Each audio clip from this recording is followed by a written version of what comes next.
Ahí empecé, ahí empecé a grabar. Disculpen que me confundí, pero pasa que hoy estamos a dos manos, literalmente. Bueno, el jueves también estábamos así.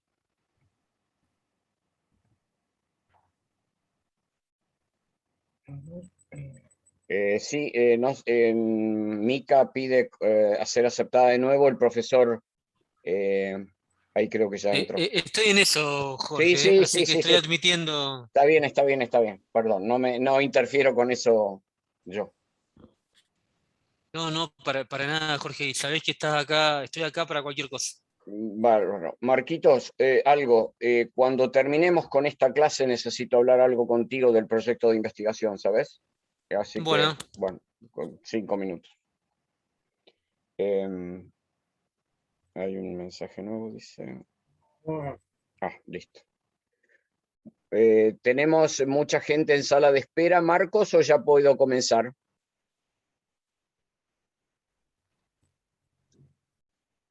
podés comenzar, Jorge.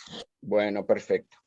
Bueno, nuevamente buenas tardes a todos y todas. Eh, voy a, el jueves, lamentablemente por el corte que tuve de internet, no pude proponerles leer con ustedes un poema de Borges que hace alusión, justamente era el puente entre la clase del jueves y la clase de hoy. Así que para el caso, casi lo mismo porque hubiera preferido que lo leyeran antes, pero vamos a leer este poema, una parte de él, en la que justamente Borges, con su estilo irónico, hace alusión a esta relación de las palabras con el mundo, que es el punto que vamos a tratar en la clase de hoy, ¿no? Que es el punto 2 de esta unidad. Así que ahí vamos con ese poema que estaba justamente en el final del PowerPoint del jueves pasado. El poema se llama El Golem y es muy interesante porque en él Borges juega con una idea universal, con un mito universal, que si quieren ustedes está en la propia Biblia y en otros textos sagrados, y es como una especie de, eh, lo que dije, de mito universal. La idea de que el mundo comenzó por las palabras. Si ustedes, aquellos que tienen alguna conexión con lo religioso, y está tan introducido este texto, el texto bíblico en la cultura occidental, que aunque no sean religiosas o religiosos probablemente lo conocen, dice la Biblia eh, en el origen de la Biblia, en el comienzo de la Biblia, que en el principio fue el verbo, ¿no? La idea de que antes de la existencia del mundo solo está Dios y el mundo es creado por la palabra de Dios, ¿no? Es decir, en el principio era el verbo. Y de esta idea, que es una idea muy antigua, no solo cristiana, no solo judía, eh, nace también una idea muy persistente en la cultura de Occidente de que la vida podría ser creada, podría ser insuflada a objetos inanimados, a cosas inanimadas, en la medida en que uno conociese, pudiese hallar las palabras adecuadas, las palabras que Dios dijo cuando creó el mundo o cuando creó a los hombres y las mujeres, o al primer hombre y a la primera mujer, ¿no? Ustedes saben que en el relato bíblico Dios justamente insufla vida a un pedazo de materia. Y en esta idea, una idea que fue perseguida largamente en el pueblo judío a través de los estudios que se conocen como de la Cábala o Kabbalah, que son estudios en lo que se combinan estudios de índole matemática, de índole lógica y de índole mística y esotérica. La idea básica de la Cábala es que las palabras se corresponden, o las letras de las palabras se corresponden con números, y que conociendo la composición de las palabras se podría conocer básicamente el orden del universo y la composición del universo.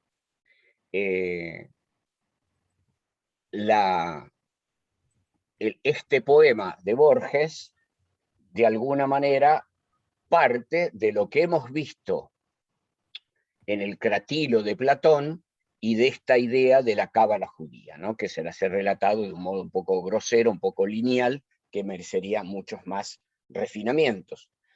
Solo aclaro, por ejemplo, que hay, y voy a volver sobre ese tema más luego, más tarde, solo aclaro que hay un libro precioso de Umberto Eco, a quien ya me referí en la clase anterior, el semiólogo italiano, que se llama En búsqueda de la lengua perdida. De la lengua perfecta, perdón. Tuve un lapsus. En búsqueda de la lengua perfecta. En realidad tiene que ver con lo de perdido también. La idea de la que habla Umberto Eco, que estuvo presente en los estudios cabalísticos, es que como Platón, es una idea, si quieren ustedes, platónica, o tal vez Platón la tomó de los judíos, también, existe una lengua, y solo una lengua correcta, para designar las cosas del mundo. Una lengua para referirse al mundo y al universo. Y esa lengua, seguramente, para quienes creen en un Dios, y además en un Dios único, que es una característica de las religiones nacidas de esos textos sagrados, como la Biblia o como el Corán, esa lengua es la lengua de Dios. Entonces, los estudios cabalísticos eran estudios, o son estudios en búsqueda de encontrar la lengua de Dios, la lengua perfecta, en suma. Y esto es también un mito y una búsqueda cultural que atravesó varios siglos. Él cita, por ejemplo, los estudios de Llull, un catalán, que son muy famosos y que evocan con mucha precisión esta búsqueda. Ahora bien, en el Borges escribe este poema llamado El Golem. Los golem son justamente criaturas creadas artificialmente. Ahora hay hay videojuegos que tienen golems. Y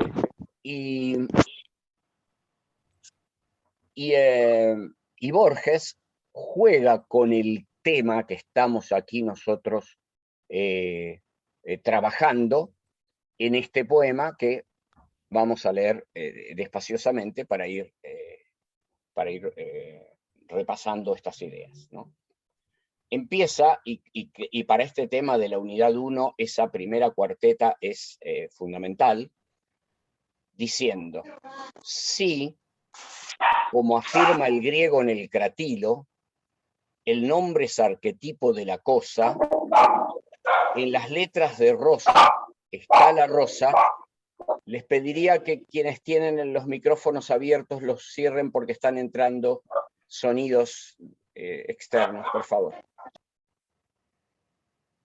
Repito, sí, como afirma el griego en el cratilo, el nombre es arquetipo de la cosa, en las letras de rosa está la rosa y todo el Nilo en la palabra Nilo.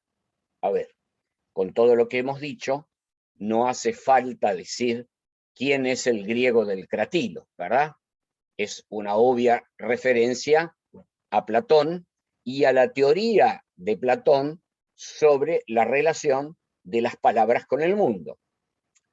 Como recordarán que dijimos en la clase anterior, la relación de las palabras para el mundo en el texto platónico es una relación real, ¿no? De ahí a que a esta posición se la conozca como realismo, aunque me dice que la conexión es inestable. ¿Me están escuchando bien?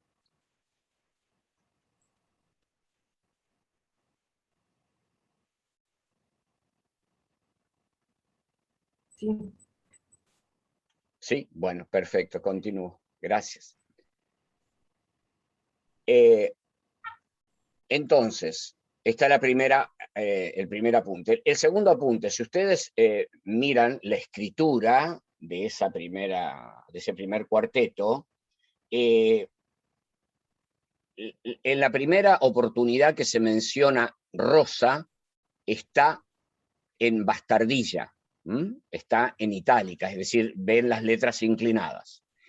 Y en la segunda oportunidad en que está la palabra Nilo, también la tienen inclinada. El tema es que cuando uno se refiere no a la cosa mencionada por la palabra, sino a la propia palabra, o la palabra se pone de este modo en que está aquí escrita en bastardilla o itálica, o se pone entre comillas. Eso quiere decir que estamos hablando no de la cosa mentada por la palabra, sino de la palabra misma. Es decir, en las letras de Rosa, es decir, hay que interpretar, en las letras de la palabra rosa está la cosa rosa, la cosa rosa, y todo el Nilo, o pudiéramos decir la cosa Nilo, el río Nilo, en la palabra Nilo. Lo que está queriendo señalar aquí Borges, de manera brillante como generalmente lo hace o lo hacía, es la relación entre las ideas de Platón y este problema que nosotros estamos trabajando aquí. Fíjense ustedes que él habla, dice, el nombre es arquetipo de la cosa. Arquetipo, como ustedes saben, es algo así como el diseño ideal de una cosa. Si yo voy a construir una casa, voy a construir un edificio, voy a hacer voy a construir un automóvil, es muy común que yo diseñe, ¿no es cierto? Diseñe el prototipo. Ustedes deben haber oído hablar de prototipos de aviones, de autos, de máquinas, etcétera, ¿no? Esta es la idea que tiene que ver con la teoría del conocimiento de Platón, de la cual ya algo les hablé en la clase anterior. Para Platón hay todos los seres humanos portamos un alma inmortal. Y ese alma conoce todo lo que corresponde al universo. Solo que al nacer a la vida terrena, al nacer como ser humano, esa alma olvida lo que conoce. Olvida lo que conoce. Y luego, en el decurso de la vida, va desolvidando. O si quieren ustedes, va recordando. La expresión de Platón es desolvido, porque es anamnesis.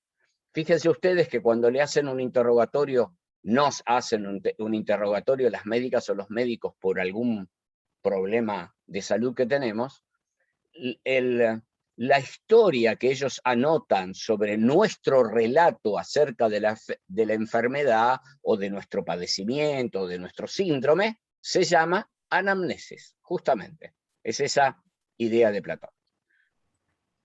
Es ese nombre de Platón, no la misma idea de Platón, claro está. Entonces, arquetipo es el tipo ideal de las cosas. Para Platón, amén del mundo donde vivimos, este mundo en donde tenemos existencia, hay un mundo que es el mundo de las ideas. En el mundo de las ideas están los arquetipos de las cosas, o si quieren ustedes, están las cosas en estado ideal. En estado ideal. Y a esas cosas, a cada cosa que está en estado ideal en el mundo de las ideas, le corresponde un nombre específico, un nombre que tiene vinculación con la cosa de naturaleza real. Esto es lo que quiere decir esta primera cuarteta o primer cuarteto de este poema de Borges. Lo que sigue del poema tiene que ver con ese juego de la cábala del que yo les hablaba y que no nos interesa tanto hoy, pero me parece interesante leerlo brevemente. Y continúa entonces el poema. Y hecho de consonantes y vocales, habrá un terrible nombre, con mayúscula, que la esencia cifre de Dios y que la omnipotencia guarde en letras y sílabas cabales. Adán y las estrellas lo supieron en el jardín, obviamente en el jardín del Edén. La herrumbre del pecado, dicen los cabalistas, lo ha borrado y las generaciones lo perdieron. Aquí, como verán ustedes, otra cuestión en referencia a la filosofía del lenguaje o a la cultura sobre el lenguaje que nuevamente hay o existe en Occidente. Esto de la herrumbre del pecado lo ha borrado y las generaciones lo perdieron, tiene que ver con el mito de la Torre de Babel. Como ustedes saben, según el relato bíblico, el intento de los hombres de construir una torre tan alta que llegase hasta el mismísimo cielo donde estaría Dios para conocer lo que Dios sabe, fue castigado con la confusio linguorum, es decir, con la confusión de las lenguas. El mito babélico da explicación a por qué, si en realidad hay una sola lengua perfecta, si hay una lengua para nombrar a todas las cosas de manera correcta, ¿cómo es que hay tantas lenguas en el mundo? La explicación bíblica es que ese afán desmedido de los seres humanos, imperdonable para el Dios judeo-cristiano, de querer conocer lo que Dios sabe, fue castigado con la confusión de las lenguas en la ocasión de la Torre de Babel, ¿no? Y sigue. Los artificios y el candor del hombre no tienen fin. Sabemos que hubo un día en que el pueblo de Dios buscaba el nombre en las vigilias de la judería. No a la manera de otras que una vaga sombra insinúan en la vaga historia, aún está verde y viva la memoria de Judá León, que era rabino en Praga. Sediento de saber lo que Dios sabe, aquí está lo que yo les decía recién, Judá León se dio a permutaciones de letras y a complejas variaciones y al fin pronunció el nombre que es la clave. Esta es la idea de la cábala, ¿no? Hacer permutaciones de letras porque en las letras están ocultas las claves para entender el universo, y dice, la puerta, encontró el nombre que es la clave, la puerta, el eco, el huésped y el palacio. Sobre un muñeco que con torpes manos labró para enseñarle los arcanos de las letras, del tiempo y del espacio. El simulacro, es decir, el muñeco, que es el golem, alzó los soñolientos párpados y vio formas y colores que no entendió, perdidos en rumores, y ensayó temerosos movimientos. Gradualmente se vio, como nosotros, aprisionado en esta red sonora, de antes, después, ayer, mientras, ahora, derecha, izquierda, yo, tú, aquellos, otros. El cabalista que ofició de numen, es decir, el rabino, a la vasta criatura apodó Golem. Estas verdades las refiere Scholem en un docto lugar de su volumen. Sholem Aleichem es un filósofo y erudito judío. El rabí le explicaba el universo. Esto es mi pie, esto es lo tuyo, esto la soga. Fíjense, aquí está la idea, de alguna manera Borges está jugando con esa misma idea que es platónica, que es la idea de Agustín de Hipona, de San Agustín, de que a los niños se le enseña el lenguaje señalando las cosas, y el lenguaje es como si fuese un espejo del mundo, ¿no? La idea del lenguaje como espejo del mundo, a lo cual también me referí en la clase del jueves. El rabí le explicaba el universo, esto es mi pie, esto el tuyo, esto la soga, y logró al cabo de años que el perverso barriera bien o mal la sinagoga. Tal vez hubo un error en la grafía, es decir, en la escritura, o en la articulación del sacro nombre. A pesar de tan alta hechicería, no aprendió a hablar el aprendiz de hombre. Sus ojos, menos de hombre que de perro, y harto menos de perro que de cosa, seguían al rabino, por la dudosa penumbra de las piezas del encierro. Algo anormal y tosco hubo en el golem, ya que a su paso el gato del rabino se escondía. Ese gato no está en Scholem, pero a través del tiempo lo adivino. Aquí nuevamente las ironías de Borges, ¿no? Elevando a su Dios manos filiales, las devociones de su Dios copiaba, o estúpido y sonriente se ahuecaba en cóncavas zalemas orientales. Está hablando obviamente de lo que el golem hacía cuando veía al rabí. El rabí lo miraba con ternura y con algún horror. ¿Cómo? Se dijo. Pude engendrar este penoso hijo y la inacción de G, que es la cordura. ¿Por qué di en agregar a la infinita serie un símbolo más? ¿Por qué a la vana madeja que en lo eterno se devana dio otra causa, otro efecto y otra cuita? En la hora de angustia y de luz vaga, en su golem los ojos detenía. ¿Quién nos dirá las cosas que sentía Dios al mirar a su rabino en Praga? Es decir, Borges, con su inimitable ironía, termina jugando con las propias ideas religiosas, pensando en si el error del rabino al crear esta criatura a partir de un muñeco sería el mismo error de Dios al crearnos a los seres humanos, ¿no? Pero insisto, hay, desde mi punto de vista al menos, hay que leer este poema siempre en clave irónica.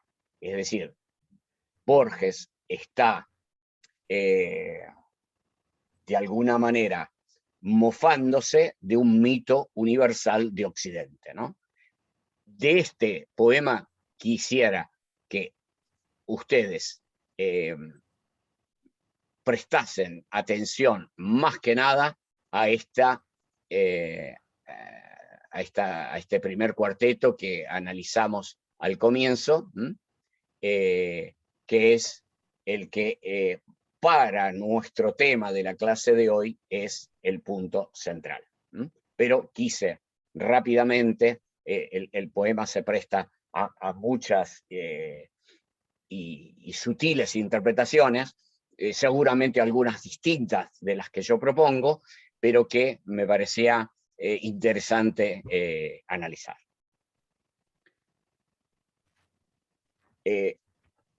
Además de el golem, en el cuaderno de cátedra ustedes van a encontrar dos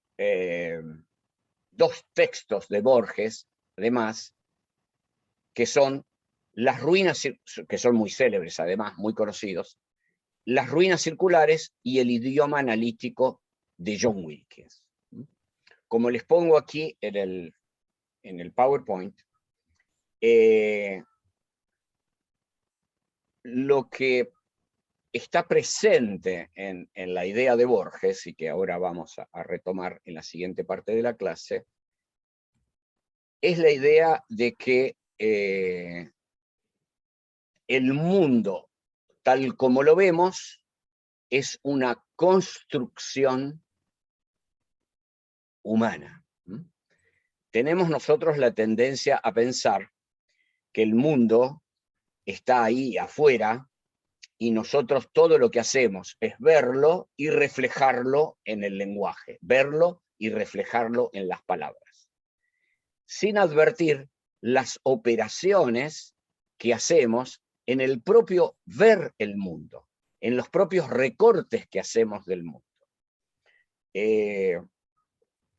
Ahora en la parte que sigue de la clase voy a tratar de dar algunos ejemplos para que esto se entienda un poco mejor. Pero básicamente nuestro entender y comprender el mundo nace de las distinciones que hacemos en el mundo. Platón pensaba que las distinciones que hacíamos en el mundo en realidad no eran distinciones, eran recuerdos de ese mundo de las ideas que habíamos aprendido con nuestra alma inmortal y que luego, a medida que vivíamos, íbamos recordando, íbamos desolvidando. Es decir, conocer para Platón era recordar. Recordar unas categorías, unas figuras, unos tipos o arquetipos que nos vienen a la mente o en realidad están ya en nuestra mente y todo lo que hacemos nosotros es recordar. Mi tesis, la tesis de los filósofos mejor dicho, la tesis de los filósofos a las cuales yo adhiero es que el mundo lo vemos según construcciones que nosotros hacemos. El mundo está visto por las distinciones que nosotros hacemos y el lenguaje es un resultado de esas construcciones, de esas distinciones, puesto que cuando hacemos distinciones en el mundo, las nombramos, si quieren ustedes, las bautizamos, y así hemos construido nuestra cultura en o con nuestro lenguaje, ¿no? Los seres humanos, como vengo diciendo desde el comienzo, habitamos en el lenguaje, somos, como dice Humberto Maturana, o decía Humberto Maturana, seres lenguajeantes, en ese sentido dice Maturana, y entonces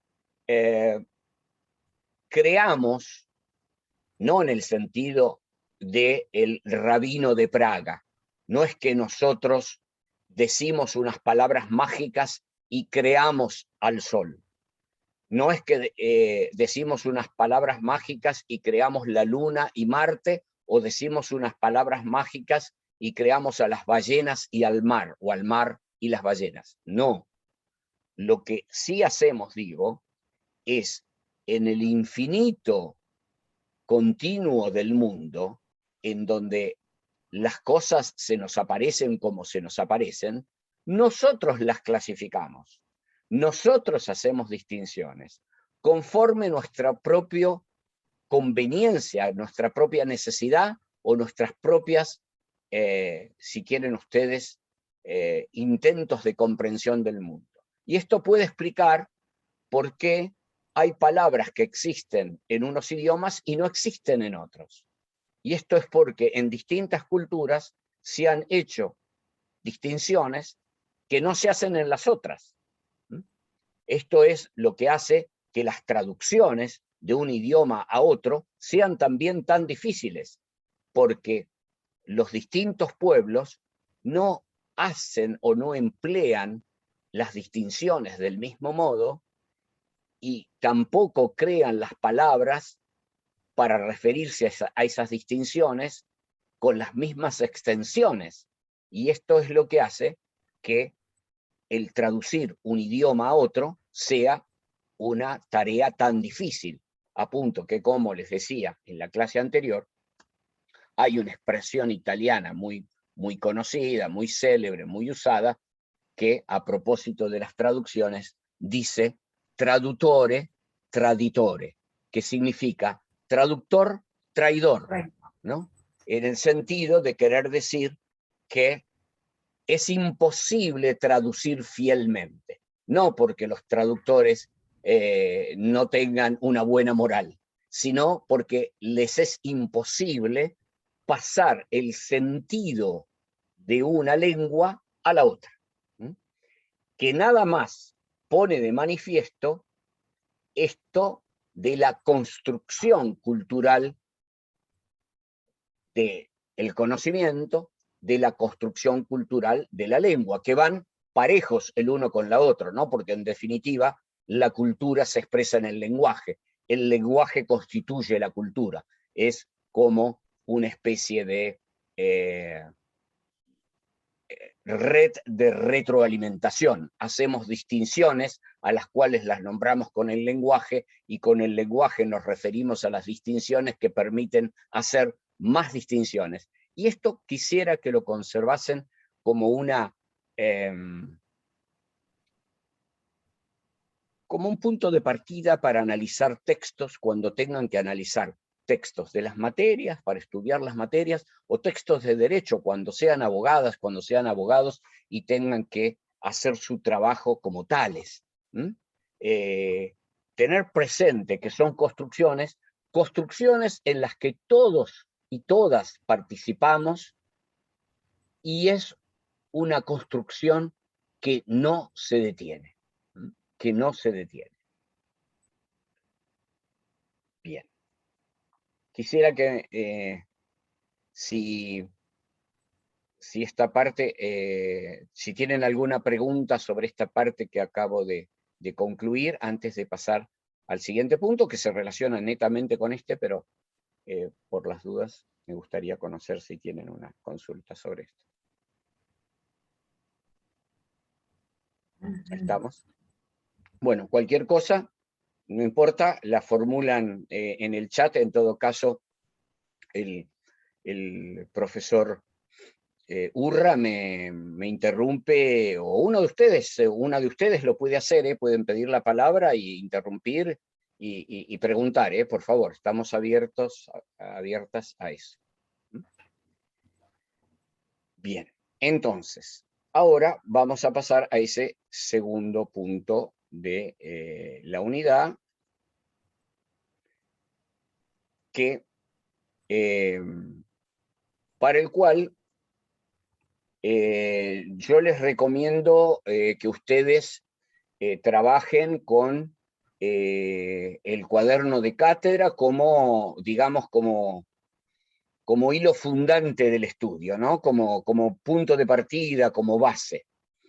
En este punto en especial que vamos a ver ahora, aparte del cuaderno de cátedra, les recomendamos que está en la PETCO, el capítulo 1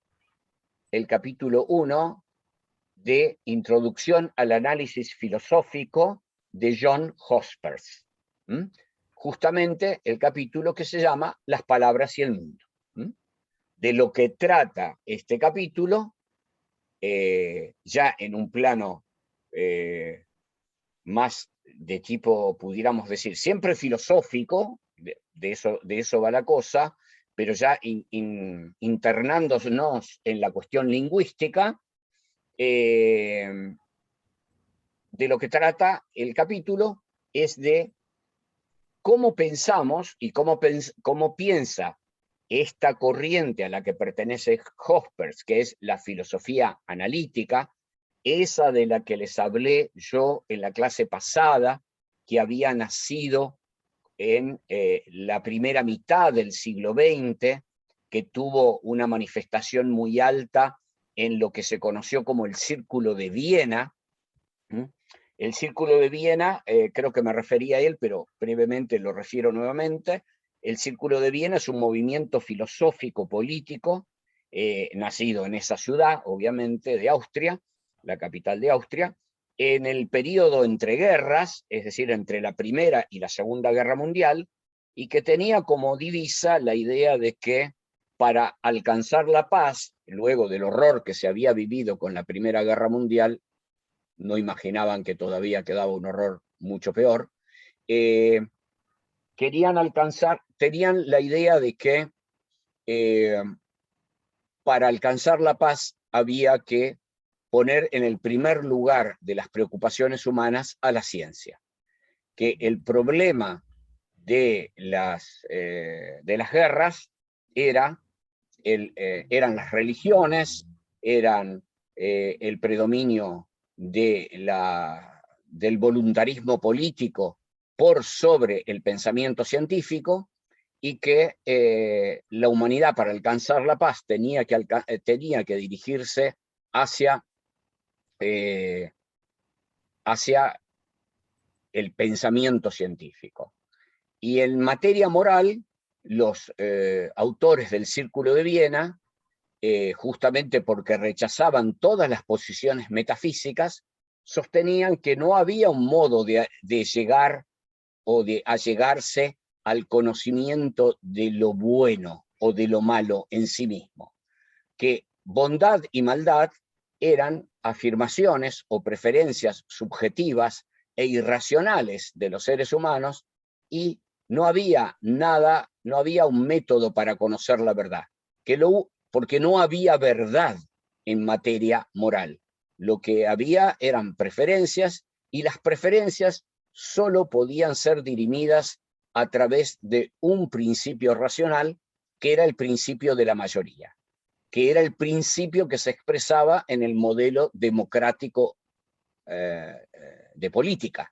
Es decir, desde el punto de vista del Círculo de Viena, la única manera de dirimir nuestras diferencias, nuestras preferencias valorativas, es a través del método que propone la democracia, es decir, el del debate abierto y el de la decisión en base a la mayoría. Para ellos, aquellos que sostenían que había un modo de llegar a verdades absolutas en la moral eran los que habían conducido a las guerras.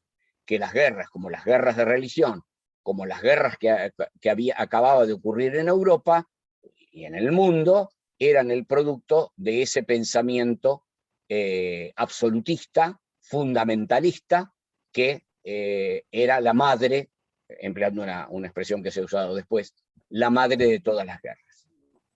Ese era el pensamiento. Y en materia del lenguaje, ellos inician ese giro lingüístico que consiste en decir, no pensemos, es un giro que es fuertemente antiplatónico, contra lo que justamente de lo que se burla irónicamente Borges en el Golem.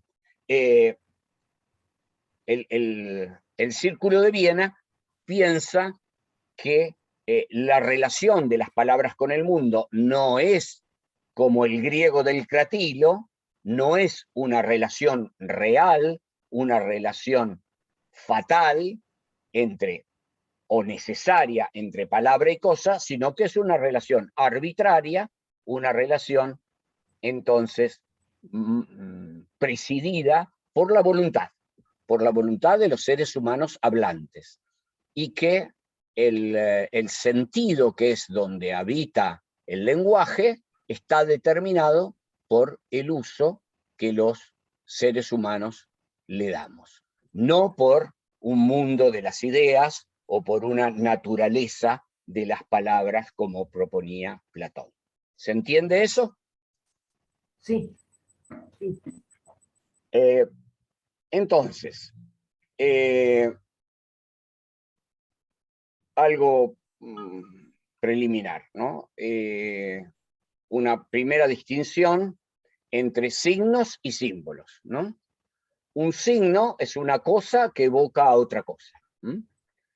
En tanto que un símbolo es una conexión artificial entre una cosa y otra cosa. A ver, ¿por qué hago esta distinción? Porque van a ver ustedes que Hospers va a hablar de signos naturales por un lado y de símbolos artificiales por el otro.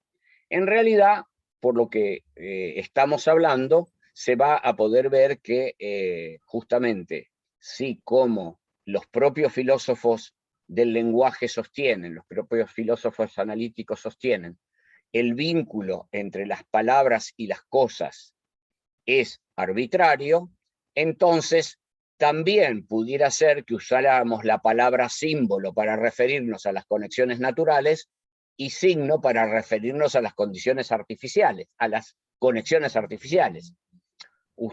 ¿Por qué se los digo? Porque si ustedes leen, no sé, la primera página del Tratado de Semiótica General de Humberto Eco, van a hallar que Eco dice que la semiótica es la ciencia de los signos. Y usted me va a decir, pero que entonces la semiología, la semiótica se ocupa de conexiones entre las cosas como la que se da entre el fuego y el humo, o entre la altura de las mareas y la proximidad de la luna con la Tierra. No. Lo que sucede allí es que en la semiótica contemporánea, Humberto Eco ha utilizado la palabra signo en un sentido más genérico, y él pudiera decirles, mire, podemos hablar de signos naturales y de signos artificiales. El humo respecto del fuego, la altura de la marea respecto de la proximidad de la luna, son signos naturales.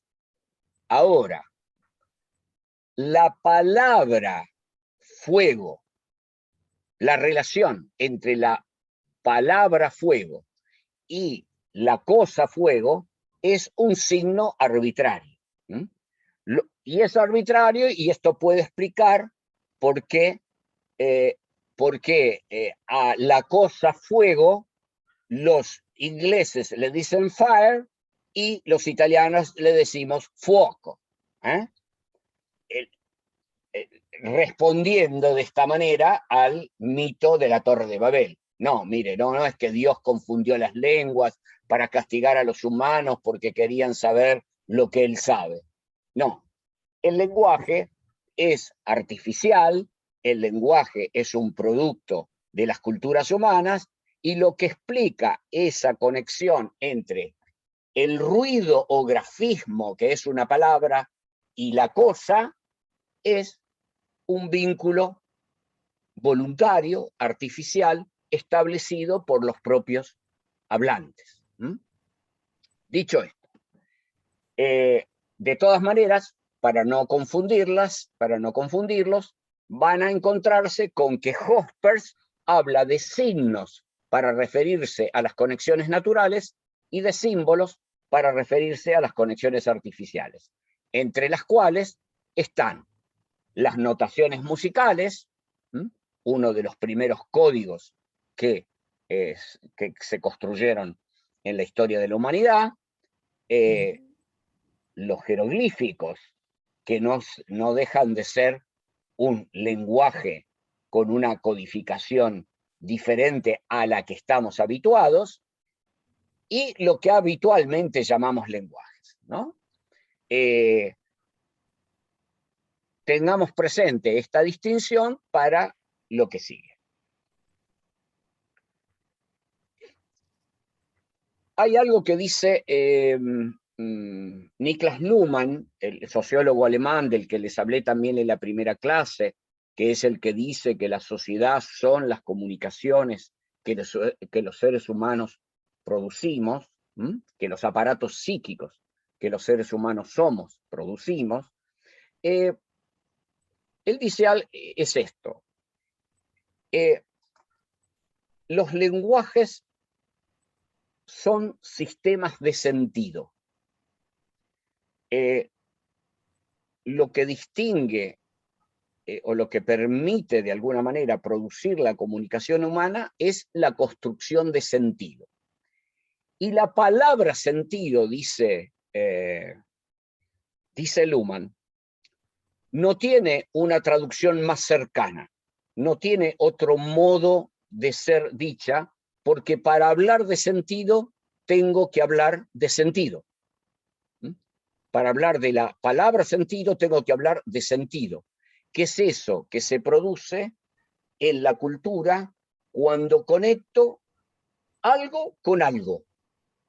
Esa conexión de cualquier cosa que fuere con otra cosa, y aquí una nueva aclaración de tipo filosófico que tengo que hacer. Creo que la hice ya en la clase anterior, creo que sí, pero la vuelvo a repetir en todo caso. Cuando aquí estamos hablando de cosa,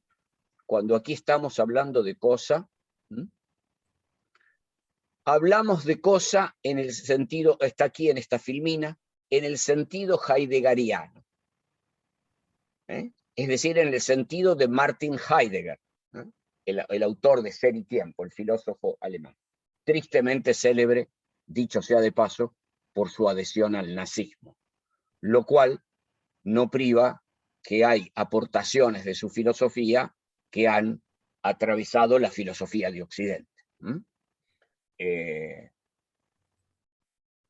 Digo tristemente célebre porque cometió actos imperdonables como expulsar de la Universidad de Friburgo, como rector de la misma, a su maestro Edmund Husserl, otro enormísimo filósofo del siglo XX, por el hecho de ser judío, aplicando las leyes raciales del Tercer Reich. Hecho por el cual jamás pidió perdón ni dijo arrepentirse.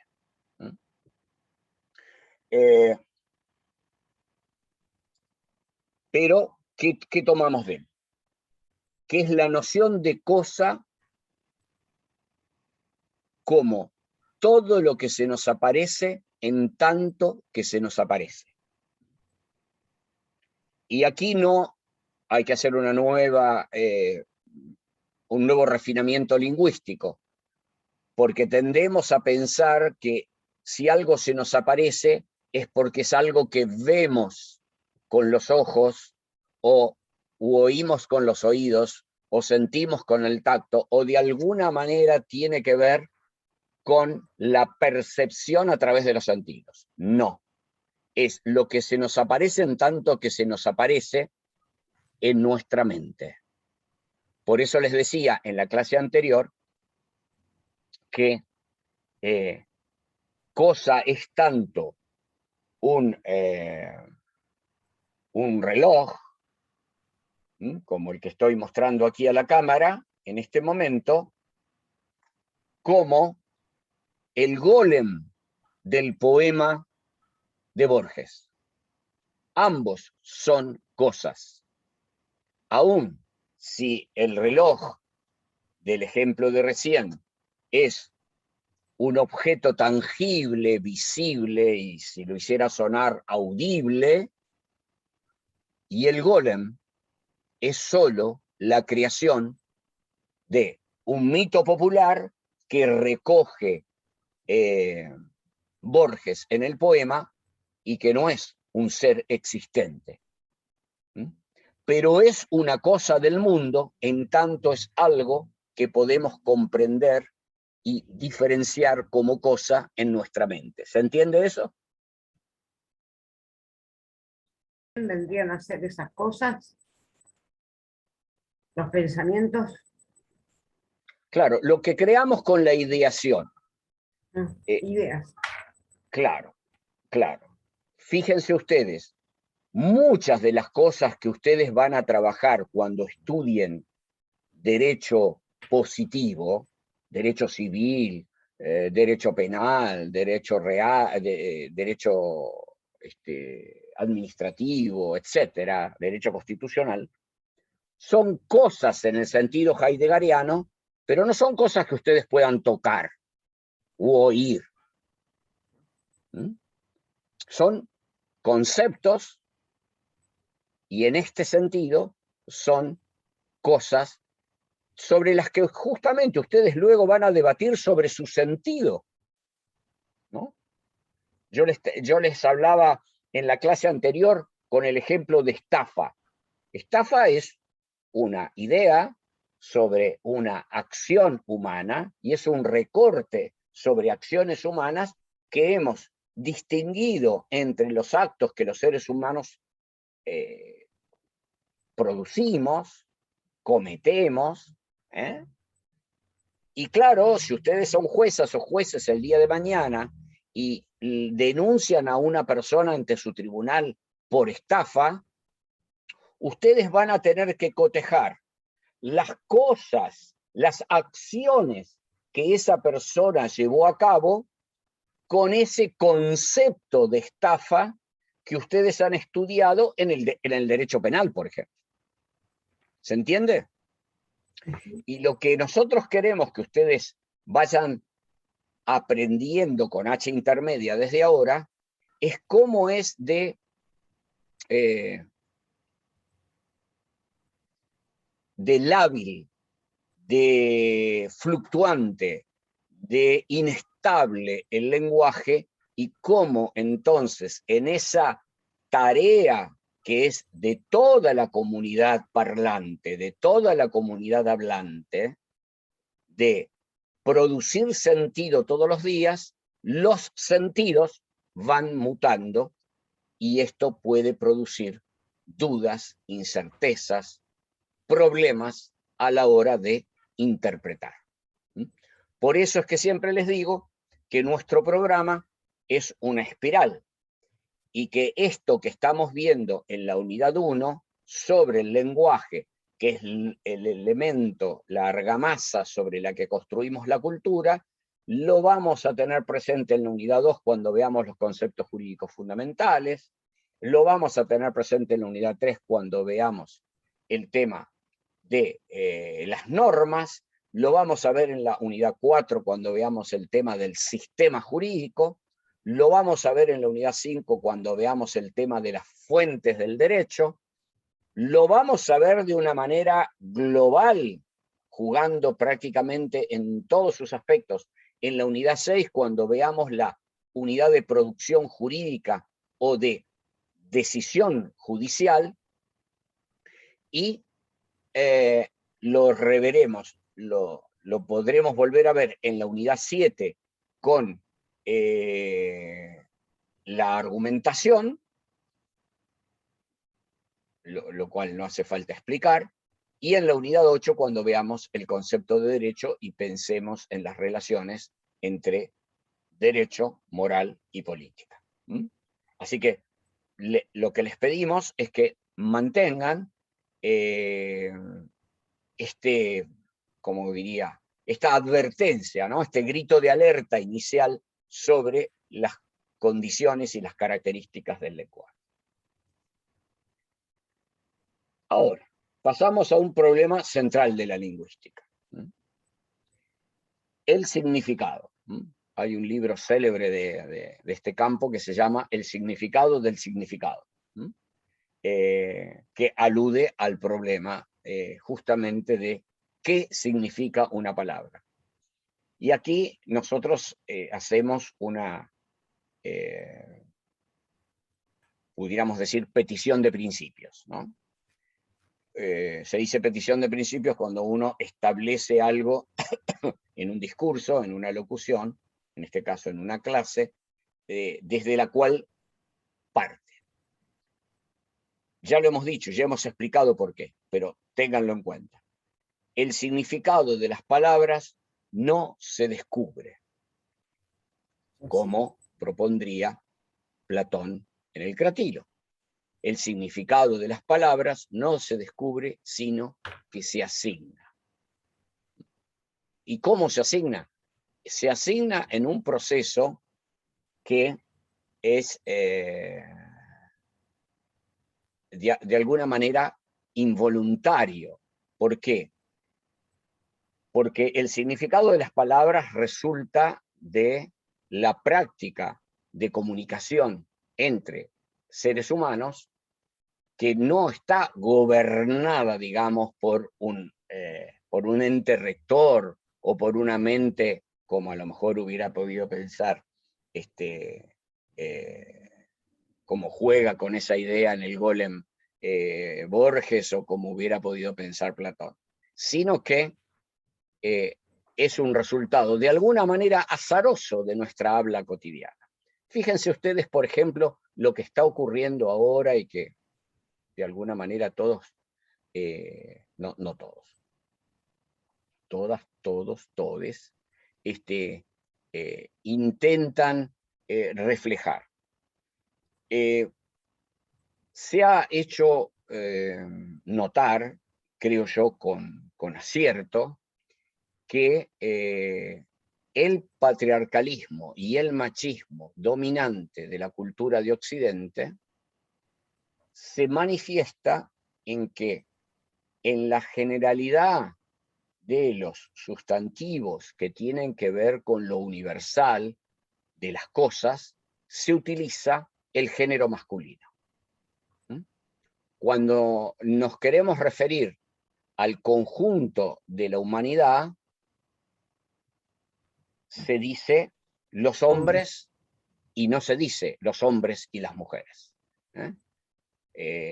Recién eso está empezando a cambiar ahora. Y es por eso que se ha propuesto este cambio del lenguaje inclusivo. Y se intenta, con distintos recursos, que en distintos ámbitos, por ejemplo, en ciertos sectores de la administración pública, se utilice el lenguaje inclusivo, sin que esté muy claro siquiera, todavía, qué es el lenguaje inclusivo. Se tienen algunas nociones, se proponen algunos cambios, etc. Creo que lo que está sucediendo con el lenguaje inclusivo, su uso, su no uso, su aceptación, su rechazo, puede ser visto claramente como un experimento de esto que estoy hablando ahora, como un experimento de cómo el proceso de asignación de sentido, cómo el proceso de significación es un proceso relativamente incontrolable, un proceso que se da en las comunicaciones de los seres humanos de cada comunidad parlante y tiene, como les digo, ese alto grado de azar, ¿no? Aquí traía un ejemplo, si quieren ustedes, un poco antiguo y un poco primario, ¿no? Pero justamente para remarcar esto que vengo diciendo, una pregunta que nos podemos hacer es, ¿hay palabras correctas o incorrectas para las cosas?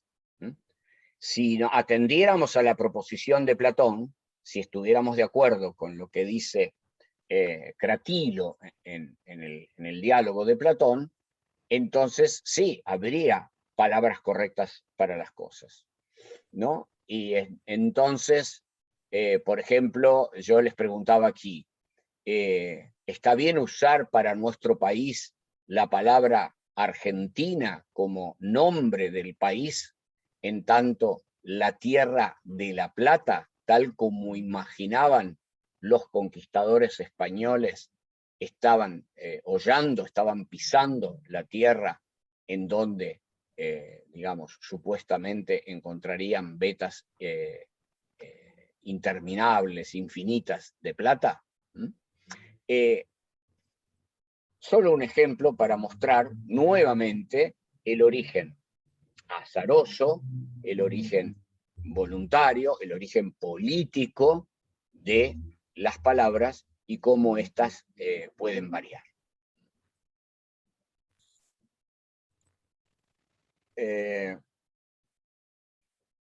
Aquí traigo algunos probables significados de la palabra significado, justamente para ejemplificar, ¿no? Ya dije, como signo, tales como cierto tipo de nubes y la lluvia, o como dije antes, el humo y el fuego. Como causa, puedo observar huellas en el suelo o en algún otro lugar, e identificar que por allí ha pasado un animal o hay un animal presente. Como efecto, ¿no? Cuando se produce, el ejemplo que traigo ahí es el discurso de Roosevelt, el presidente de los Estados Unidos, después del ataque a Pearl Harbor.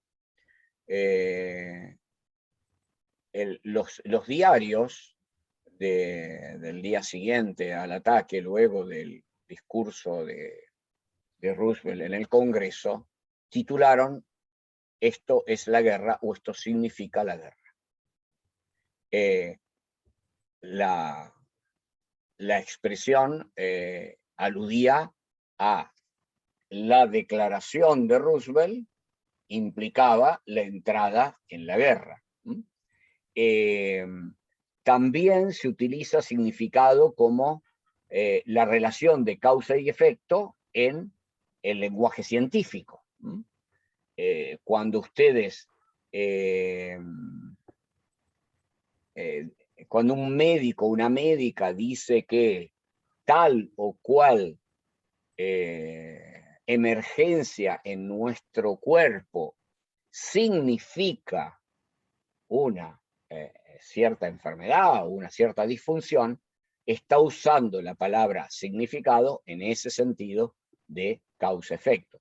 Fíjense ustedes que justamente la materia que en medicina trata de la relación entre los síntomas y las enfermedades, entre los síndromes y las enfermedades, se llama semiología, de la misma manera que como llamamos a la ciencia que se dedica al estudio de los signos en el lenguaje. Así se llama esa materia. Y también usamos la palabra como propósito, ¿no? Cuando, por ejemplo, nos preguntamos sobre el sentido de un suceso del mundo, ¿no? Alguien puede preguntarse por el sentido de la vida frente a un suceso. Es decir,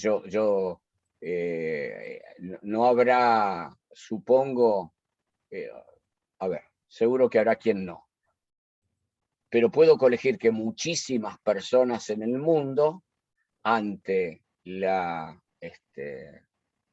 opresión del encierro obligado por la pandemia, se han preguntado, nos hemos preguntado por el sentido de la vida, por el sentido de cosas que hacemos, por el sentido de cosas que no hacemos, por el sentido de nuestra propia organización de vida.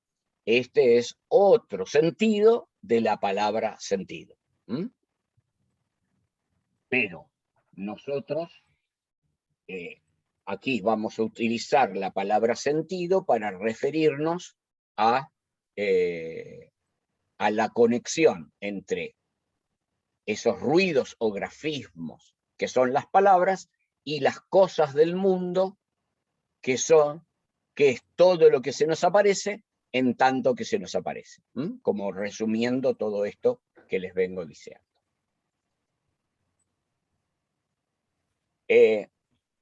Ya dije antes que un símbolo es una representación artificial de una cosa, es un mecanismo de sustitución artificial. Y también me referí en la clase anterior a que el lenguaje está presidido por dos reglas básicas. La producción de sentido en el lenguaje está producido por dos reglas básicas, que son estas que aquí les cito. La libertad de estipulación y la regla del uso común. Libertad de estipulación y regla del uso común.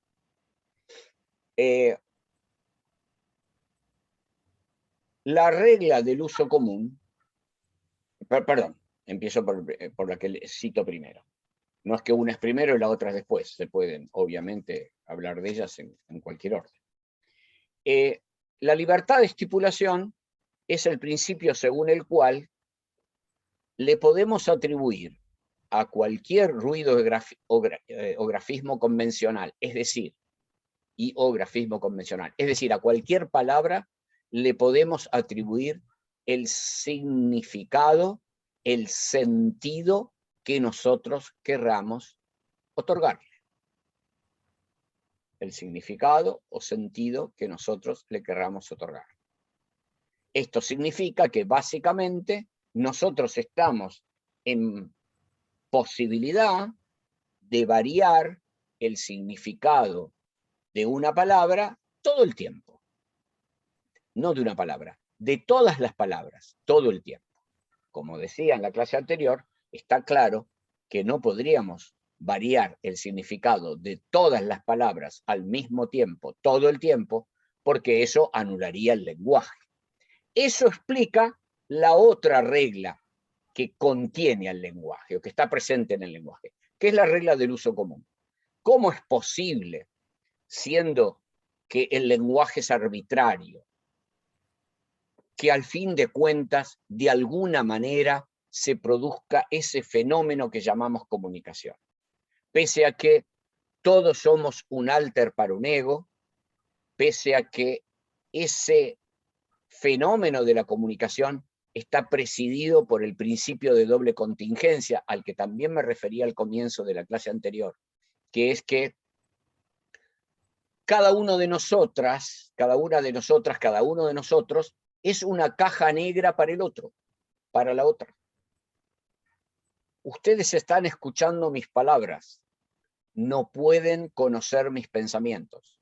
Yo puedo escuchar sus palabras, leer sus escritos, no puedo conocer sus pensamientos. Pensamientos, salvo en algunas películas de ciencia y novelas de ciencia ficción, los pensamientos son inaccesibles para los otros.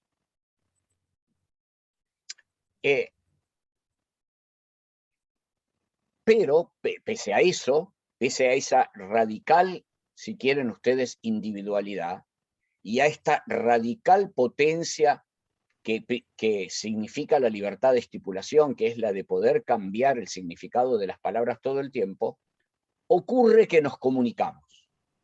Y ocurre que nos comunicamos porque logramos construir una especie de campo solapado de sentido. En el sentido de que hay un área en donde estos ruidos o grafismos que escribimos o que pronunciamos son comprendidos por los otros. Por supuesto que podemos admitir que esa comprensión no es perfecta, no es vis a vis, no es punto a punto, sino que es aproximada. Pero ese solapamiento, esa aproximación, es lo que permite que nos comuniquemos, que hayamos dicho, miren, usen este ID y esta contraseña en sus computadoras para ingresar a el programa Zoom, a través del cual nos estaremos viendo y escuchando. Y eso aconteció. Más allá de que a lo mejor si a cada uno le preguntamos qué entiende por computadora, qué entiende por contraseña, qué entiende por ID, tengamos ideas ligeramente diferentes. Y algunos hasta ni siquiera tengan una idea de qué significa. Significa cliqueo acá y ya. ¿Me explico? Entonces, y piénsenlo, extiendan este pensamiento más allá en su vida cotidiana y se van a dar cuenta de qué modo nos comunicamos, aun cuando no tengamos perfectamente delimitado el campo de aplicación de la palabra, y retengan esto que acabo de decir, campo de aplicación de la palabra, pese a lo cual nos logramos comunicar. Había un chiste, si quieren ustedes, un poco estúpido, que solíamos hacer en la secundaria cuando yo iba al secundario, es decir, en el siglo pasado, y bastante atrás, en el que, sin saber, tal vez intuyendo todo esto del lenguaje, le empezábamos a preguntar a la gente, che, ¿qué significa fofo? El 99,99% de la gente no podía explicar qué significaba fofo y decía, y algo así, ¿no? Sí, Es decir, sí, de acuerdo. no podíamos traducir la palabra fofo en otras palabras. Y piensen ustedes cuántas palabras no pueden traducir en otras palabras. Y esto tiene que ver con esa indeterminación del campo de aplicación de las mismas en el mundo. Retengan esto. Entonces, esto les decía, estamos viviendo la experiencia del intento de insertar como un cambio cultural político, al cual adhiero. Lo del lenguaje inclusivo, pero también vemos todas las resistencias y todas las dificultades que ello implica, ¿no? Pero hay ejemplos de que se han logrado insertar en el mundo, y sobre todo en el mundo científico, nuevas palabras que no es más que bautismos de cosas del mundo en el sentido de Heidegger, que han sido aceptadas por la comunidad parlante. Ustedes van a encontrar en el texto de Hospers un ejemplo que él da de un célebre matemático alemán, Kastner, que tenía que utilizar en un teorema, en un trabajo matemático que estaba por presentar a la comunidad matemática, o de matemáticos y matemáticas, tenía que utilizar muchas veces la expresión décima potencia de 10. Si ya es largo en español, imaginen lo que es en alemán. Entonces, le preguntó a su nieto, que no sabía hablar, un nieto muy pequeño, cómo él llamaría, obviamente en una suerte de juego, cómo él llamaría a la décima potencia de 10. Y el nieto, según Kastner, dijo Gogol. Entonces Kastner propuso en su trabajo que, para entenderse rápidamente, cada vez que dijera Gogol, se referiría a la décima potencia de 10. Y ese término fue aceptado y fue comenzado a usar por la comunidad matemática. No lo usamos nosotros, no lo usan ustedes, pero la comunidad matemática lo usa. Y así podemos encontrar decenas de ejemplos. Lo cual permite entender también cómo funciona la producción de los idiomas. Hoy la mayoría de quienes están aquí en el aula que han nacido en el siglo XXI, deben conocer, si conocen, poquísimas palabras del lunfardo. Algunas hasta ni sabrán qué es el lunfardo. Y el lunfardo fue el argot, el lenguaje del puerto de Buenos Aires en los comienzos del siglo XX, que es cuando también se empieza a desarrollar, generalmente en los prostíbulos de Buenos Aires, el tango. Y entonces ustedes pueden encontrar, sobre todo en la primera mitad del siglo XX, pero también en la segunda, por lo menos en la temprana, en la primera parte de la segunda mitad del siglo XX, tangos que emplean palabras de ese argot de Buenos Aires, que casi todas las grandes capitales del mundo tienen uno, ¿no? Tienen desarrollado un lenguaje que es lo que en Nueva York se llama el slang, se llamaba, ya no sé si existe todavía, pero en todo caso, lenguajes que son creaciones iguales a las del lenguaje general, iguales a las del lenguaje general, solo que nos permiten observar cómo al interior de un lenguaje general se genera otro lenguaje según la comunidad parlante de que se trate. En la frontera entre México y Estados Unidos se ha generado eso que llaman el Spanglish, ¿no? Que es el español y el inglés, y que está presente en muchísimas canciones que se producen en esa área cultural del mundo, que además hoy ya casi perdió sentido geográfico, porque justamente, dando razón a Luhmann, ¿no? La producción de comunicación, la comunicación, que es donde se produce sociedad, en la misma medida en que los medios de comunicación permiten conectar como estamos conectados hoy aquí, nosotras y nosotros, a personas que están distantes físicamente, hace que de pronto lo que era una cultura localizada geográficamente se transforma en una cultura, comillas, universal.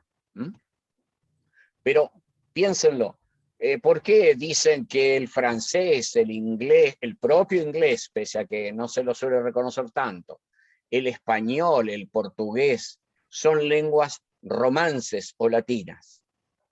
Simplemente porque son lenguas que nacieron de alguna manera de las prácticas lingüísticas del latín, que a su vez le podríamos rastrear su origen, y así sucesivamente. Nuevamente contrastando esto contra las ideas de Platón y en el Cratilo. Estoy diciendo todo esto y trayendo todos estos ejemplos para que ustedes se introduzcan en esta cuestión del lenguaje y adviertan el alto grado de variabilidad que tiene.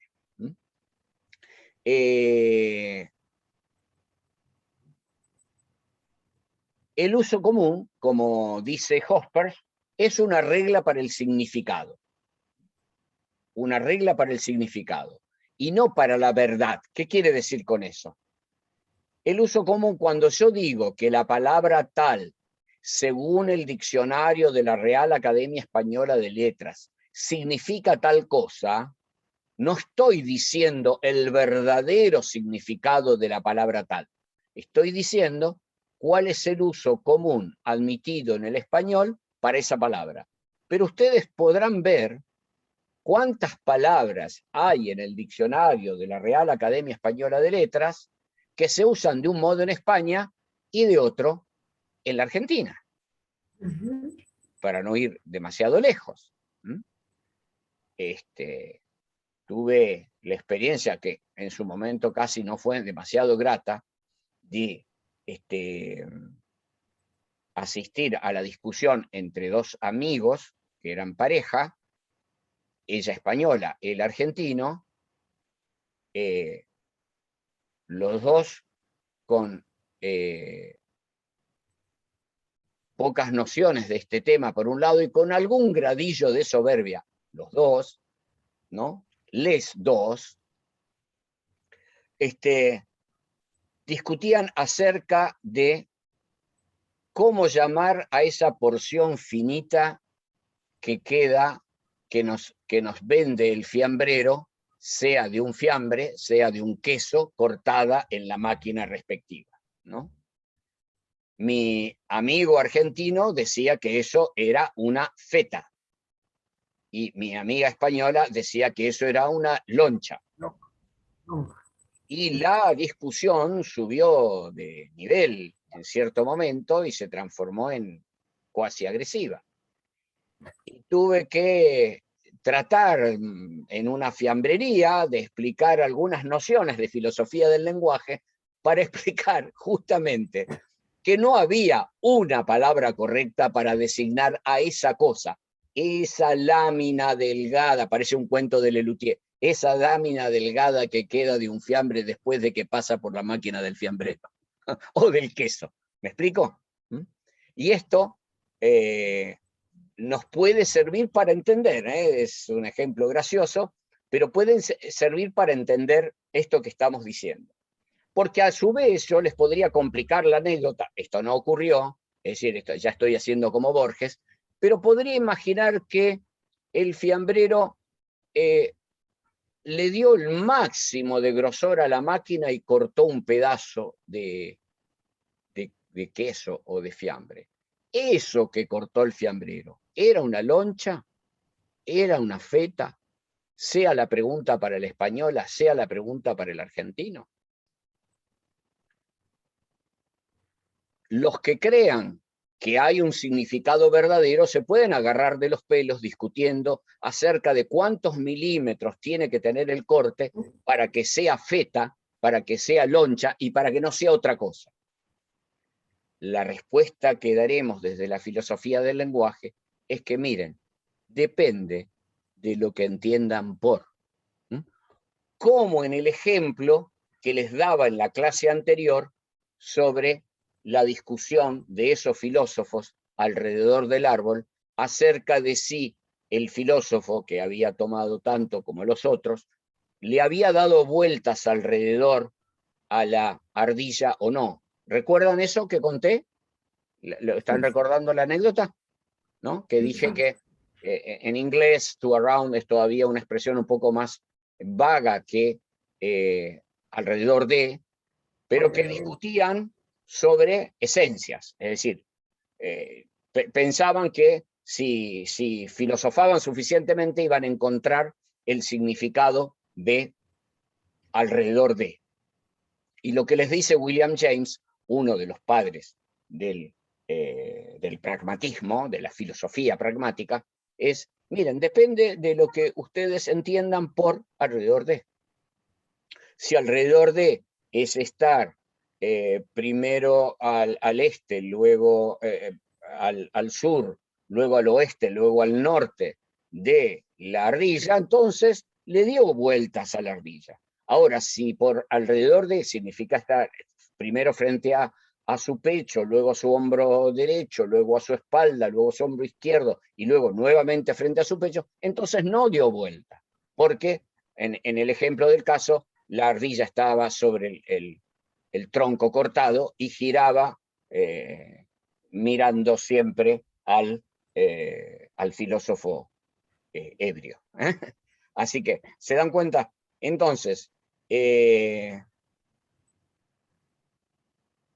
recordemos esto como este doble juego entre libertad de estipulación y regla del uso común, que es los límites entre los cuales se mueve el lenguaje. Vamos a ver entonces características del lenguaje. Características del lenguaje.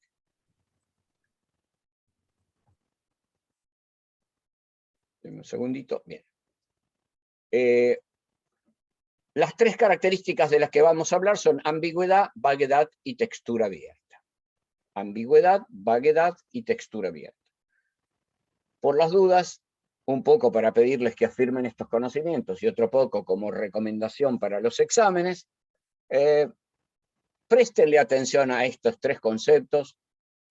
Hacemos trabajos sobre ellos frecuentemente en los trabajos prácticos, en las guías y en los exámenes. Y son tres conceptos que creo son fáciles de recordar, y si los recuerdan, tienen como una especie de maletín de primeros auxilios para tratar con el lenguaje. Valga la metáfora. La ambigüedad. Empecemos por la ambigüedad. La ambigüedad es aquel fenómeno del lenguaje en el cual una palabra menciona, se refiere a dos o más cosas del mundo. Menta, se refiere, menciona dos o más cosas del mundo. Tenemos ambigüedades que son llamadas por simple homonimia, es decir, donde dos o más cosas del mundo reciben la misma palabra para referirnos a ella, usamos la misma palabra para referirnos a ella, y sin embargo, no encontramos, por lo menos, que lo podamos descubrir ahora. Tal vez cuando estas palabras empezaron a usarse en el lenguaje, había una conexión en la cultura del momento que explicase la relación, pero hoy no la encontramos. No encontramos entonces una relación. Por eso decimos, miren, estas cosas que son tan diferentes entre sí, las llamamos del mismo modo porque las llamamos del mismo modo y no hay otra explicación. Un ejemplo clásico que van a usar hasta el hartazgo es la palabra vela.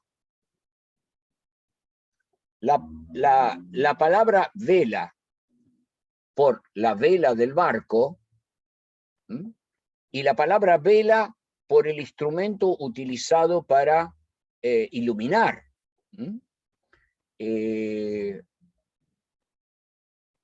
Claro que podemos suponer motivos por el cual la una se nombra igual que la otra, pero tampoco sabemos cuál apareció primero en el lenguaje, ni podemos establecerlo, etcétera, etcétera.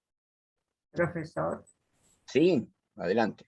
mi hermana me había enseñado una vez que llamaba la atención porque era la misma palabra Sí, y solo con la entonación cambiaba totalmente el significado. claro. Decía, Cuéntela, por ejemplo.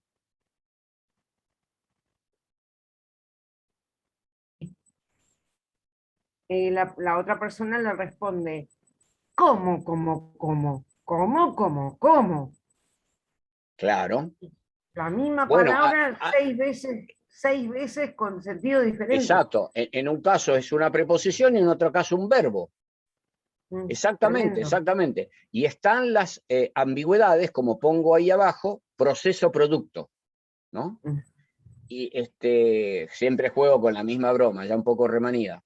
Si yo digo, a mí me gusta la pintura, ustedes pueden interpretar que me gusta pintar, ustedes pueden interpretar que me gusta el producido del pintar, por ejemplo, los cuadros, ver cuadros, o hasta el producido del pintar las paredes de la casa, ¿no? Y también, como expresión que en la Argentina se usa mucho, de cierto grado de locura, también puede ser que me guste ingerirla, ¿no? En el sentido de utilizarlo como el líquido que es, ¿no? Y está claro, estoy usando la misma palabra y son cosas diferentes del mundo. Cosas, nuevamente, en el sentido heideggeriano, porque claro, en dos de los casos estoy hablando de algo que es de alguna manera tangible, como puede ser un cuadro o como puede ser el líquido que sirve para pintar, y en el otro estoy hablando de una acción, la acción de pintar, que ya no es tangible, puede ser visible, ¿no? Es decir, a ver, todo esto sirve y pueden seguir, se puede seguir agrandando esta ambigüedad, porque yo les puedo decir ahora que les estoy dando una pintura de la filosofía del lenguaje. ¿Me explico?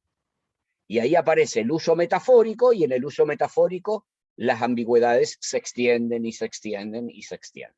Si ustedes vuelven al poema de Borges, van a encontrar cuánto él usa, como todos los poetas, usa ese recurso. ¿Sí? Entonces, esto es la ambigüedad. Una palabra que también tiene, por simple homonimia, cuando menos tres significados claros, y muy diferentes entre sí, pero muy diferentes entre sí, es la palabra radio. Es más, tiene más de tres, tiene cuatro. Radio es la mitad del diámetro. en geometría. Radio es el elemento químico que descubrieron los esposos Curie, en realidad Marie Curie con la ayuda de su esposo. ¿Sí? Radio es un instrumento que sirve para emitir o para recibir sonidos de manera transmitidos a través de ondas, también llamadas ondas de radio, de ondas que se propalan por el aire. Y radio es una organización de comunicación social que utiliza ese instrumento.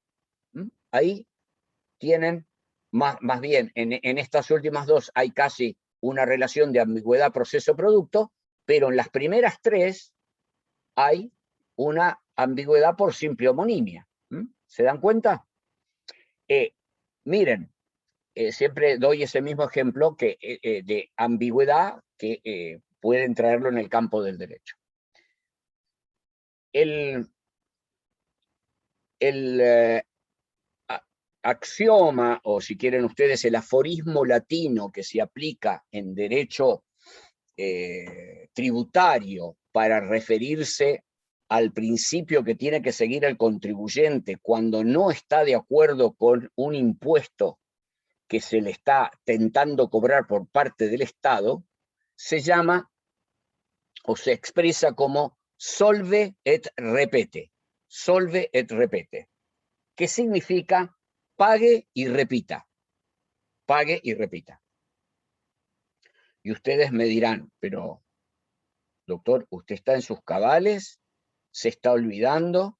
Eso es derecho tributario argentino, derecho tributario en el mundo, eso existe.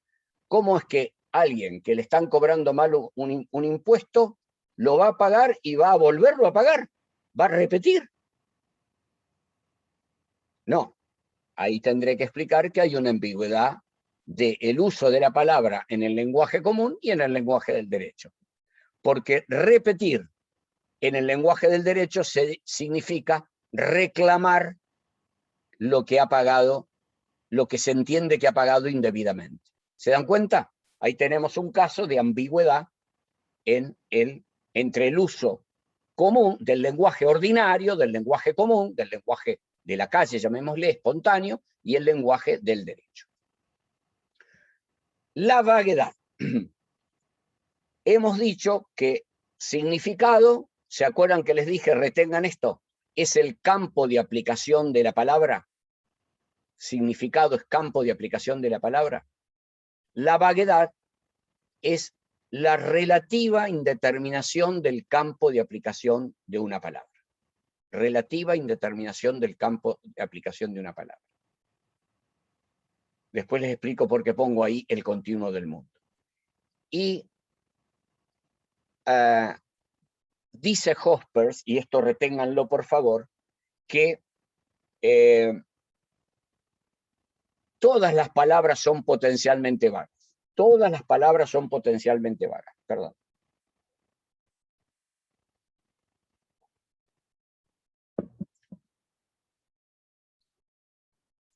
Esto quiere decir, esto tiene que ver muy poderosamente, a punto tal que se suelen confundir un fenómeno con el otro, pero yo los prefiero separar. Se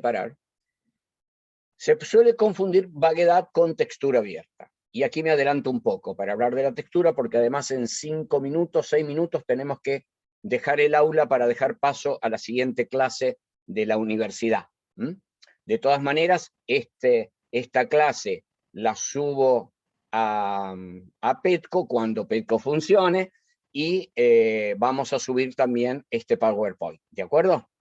Entonces, la textura abierta del lenguaje, recordemos, vaguedad es la relativa indeterminación del campo de aplicación de una palabra. Y la textura abierta es la porosidad del lenguaje, la mutabilidad del lenguaje, que se expresa tanto en que las palabras pierden y ganan sentido. Recuerden que estamos en el mundo del sentido. Pierden y ganan sentido. Sí, perdón. ¿Podrá Sí. repetir que se cortó? Lo de No te- textura abierta. Textura, bien. La textura abierta es la porosidad del lenguaje, la mutabilidad del lenguaje, el continuo cambio del lenguaje. Miren, siempre hago el mismo ejercicio. Ya que estamos con la poesía, les voy a decir un brevísimo poema, ¿no? Dice: tate, tate, caballero, no fagáis tal villanía, que soy hija de un malato y de una mala tía.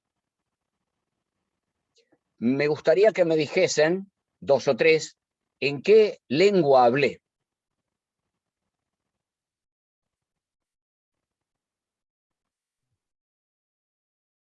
No teman Parece En un equivocarse. español muy antiguo, español antiguo, pero casi Cervantes. Bien, muy bien. La verdad es que la mayor parte de las veces no aciertan, pero ustedes han acertado muy bien. En general dicen portugués, dicen italiano, dicen latín, a veces dicen español a secas. No, claro, es español antiguo. Y dice: detente, caballero, no hagáis tal mal, porque soy hijo de un enfermo y de una enfermedad. Malato y malatía son expresiones que se usan en el italiano y ya no se usan en el español. Nada más muestran la comunicación entre lenguas, muestran esa mutabilidad del sentido. ¿Y qué muestran?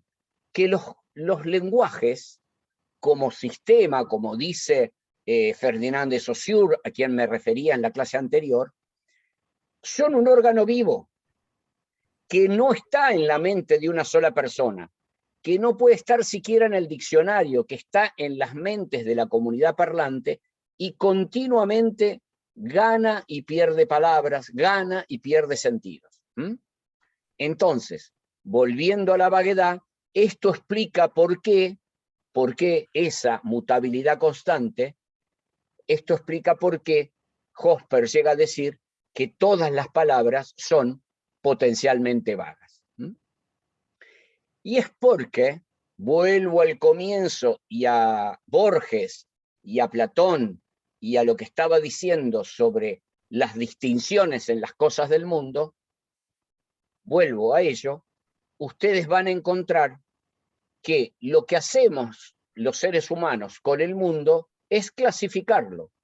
Imaginen al mundo como un continuo, como una recta. Ustedes saben lo que es una recta, ¿no es cierto? Es una línea infinita de puntos. Yo digo que la representación del universo para la mente humana es una recta en eso, en el sentido de línea infinita de puntos. Ahora, ¿qué es una casa? Y una casa sería ese tipo de cosas que está entre el punto 2.557.998 y el punto 3.333.444. La que sigue ya no es una casa, es una choza. Ajá. ¿Y qué diferencia hay entre una casa y una choza? ¿Y cuándo dejo de hablar de choza y paso a hablar de casa o viceversa? Imaginen en el continuo del mundo, y esto es bien gráfico, los colores.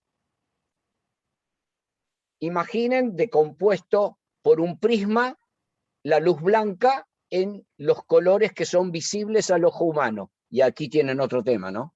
Lo que pertenece a nuestros sentidos. Como ustedes saben, hay seres humanos que ven más que otros, que oyen más que otros. Es decir, que hay otros que oyen menos y que ven menos. Hay seres humanos que son acromáticos y hay seres humanos que son daltónicos. Y pudiera seguir. Y sin embargo, construimos distinciones sobre el mundo y le ponemos nombre, les ponemos palabras. ¿Dónde termina el rojo? ¿Quién de ustedes no ha discutido alguna vez con alguien acerca de si ese color es beige o no es beige? Y parece una discusión como la de la loncha y la feta, o como la de dar vueltas alrededor de. Y el tema es que pongámonos de acuerdo a qué llamamos beige. Todo eso tiene que ver con la clasificación del mundo. Al respecto de eso, porque ya tengo que cortar y la seguimos el jueves, les pido por favor, ahora sí, que lean en el cuaderno de cátedra Las ruinas circulares y el idioma analítico de John Wilkins. En realidad les propongo que lean al revés. A propósito de esto de las clasificaciones, con lo que estoy terminando la clase, lean el idioma analítico de John Wilkins. Les advierto, los relatos de Borges, que por lo menos para mí son bellísimos, tienen escasamente 4 páginas. Los leen en 10 minutos. Al que les guste la literatura lo van a disfrutar muchísimo. A quienes no, no les va a costar tanto. Les pido que atiendan ese relato de Borges llamado El idioma analítico de John Wilkins, porque tiene que ver con esto de las clasificaciones, con los que retomaremos la clase el día jueves. Por mi parte, tengo que cortar aquí apresuradamente por como tenemos establecido con la facultad. Un abrazo a todas y todos, cuídense mucho, que esto todavía no terminó.